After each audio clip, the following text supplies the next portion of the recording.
We've started our T-44 tank successfully for the first time. Everything went great. It starts and it drives. This is the completion of a really big and important stage for us. It's awesome.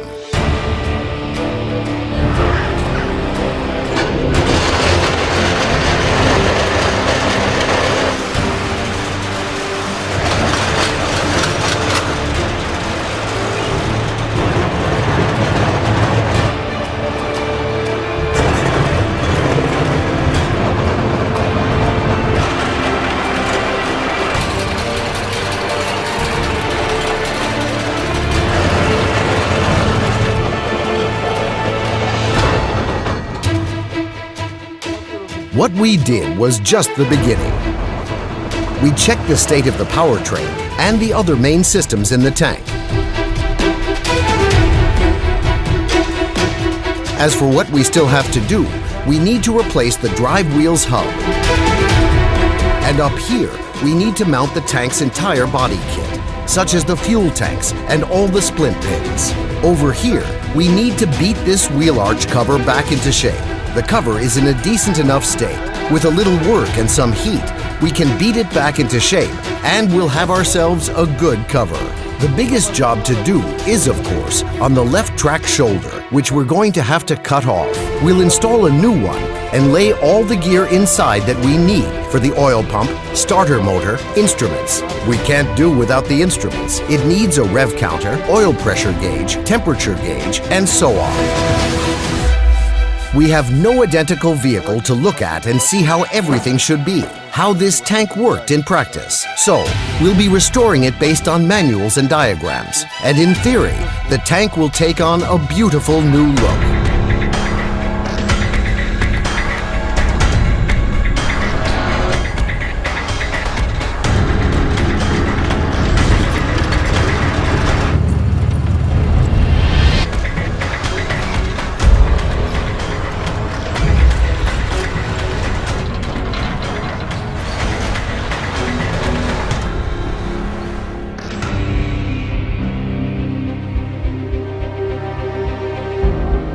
Andre, the time has come to figure out our tank's color scheme and how it should look. We want to make our tank unique, to make it stand out from other tanks somehow. Because the T-44's participation in combat activities was pretty limited. Finding interesting camouflage and color scheme options is difficult. As a standard, these tanks were painted with 4BO paint and a hull number. We found this interesting custom variant, the Znamensky Custom Color Scheme. Tell us a little bit about this scheme and where this tank is from. This tank is from the 29th Tank Corps of the 5th Guards Mechanized Army. The tank has two decorations on its sides, the Order of the Red Banner and the Order of Alexander Nevsky. Roughly speaking, these vehicles went into service in around 1946 to 1947, and, according to documents and reports, this subdivision was in the Baranovichi military region, so in Belarusia. This was probably a ceremonial tank column, since the tanks are fully equipped. Well, we have some photographs here of people giving flowers to the tank crew. It's most likely a parade. Judging by the clothes, it was a November parade, around 1946, 1947.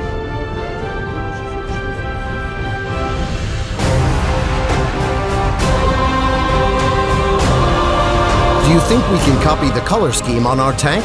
Well, nothing's impossible. I think we can, for sure.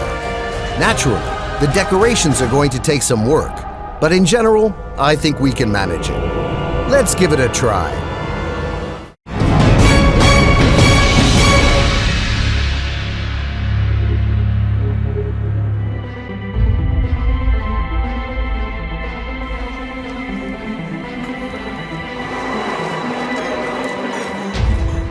Fantastic news! With the consolidated efforts of Gaijin, restoration experts of the Central Museum of Armored Vehicles and Weapons, and of course the War Thunder community, we have together managed to restore a T-44 tank for the museum. The restoration process took a great deal of time.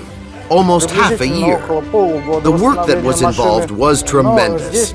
We have rewired the whole vehicle, replaced many details and components in the engine compartment. We have also worked on the outside appearance of the vehicle. When you repair cars, you can safely use any type of welding.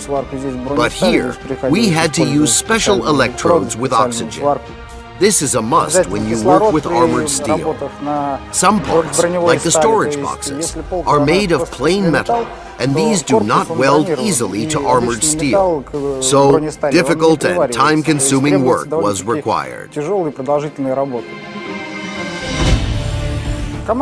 The restoration team consists of 8 people working together all the time. Each of us was dealing with a particular task required during different phases. We put our hearts into this vehicle.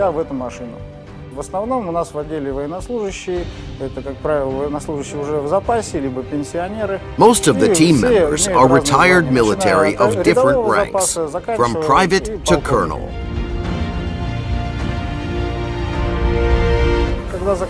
While finishing our work, we were worried. Did we do everything right? Will our vehicle be able to move? Will anything go wrong? We worried a lot, but much greater positive emotions were experienced when the tank left the repair bay and moved forward. It's no toy, but a real 40 tons of moving steel, and you feel with your own feet the ground shaking from this mass on the move. This is way more interesting than working on a static vehicle.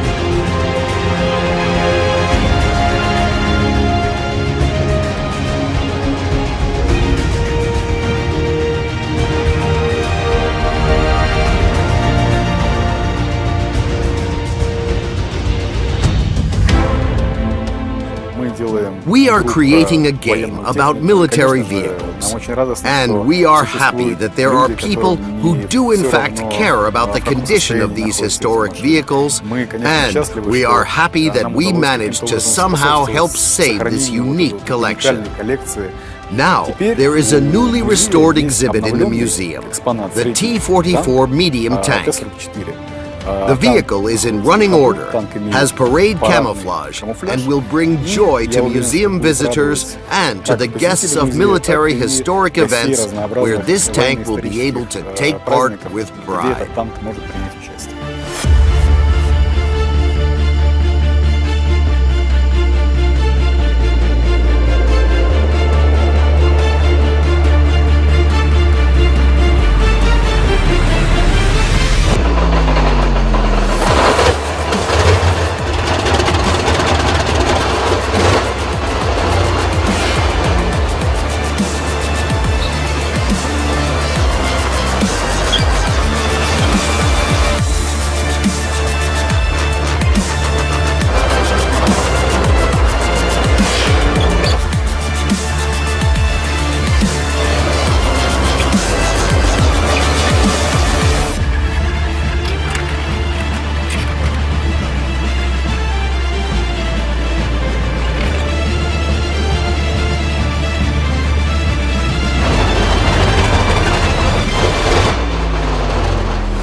It brings us great joy that the largest armored forces museum in Europe, perhaps even the entire world that has such a unique display, now has a new traveling exhibit, a Soviet T-44 medium tank.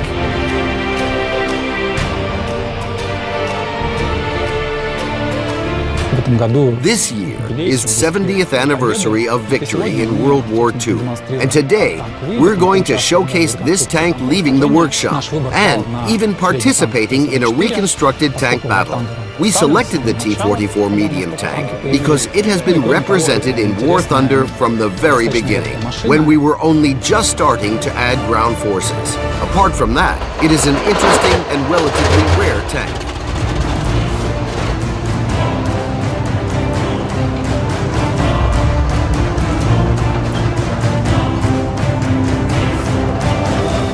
I liked it all.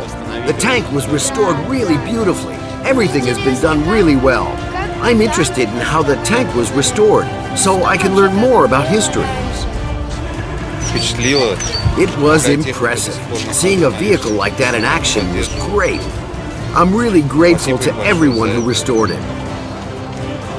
Soon it'll be February the 23rd, a very patriotic day in Russia. And we decided to come here. Yeah, we decided to come here, spend the day, and watch the tank battle.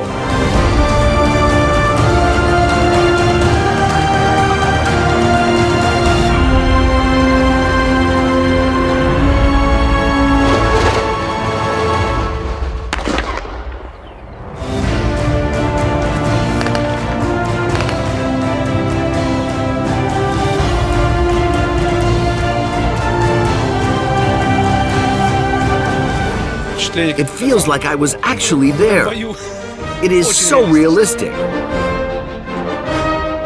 I'm also very happy, all the more so because the T-44 is one of my favorite tanks, so it's really great to see it. The tank they restored was named Znamensky. I found these two empty casings on the ground. They came from the machine guns. I'll take these home as a souvenir so I can admire them.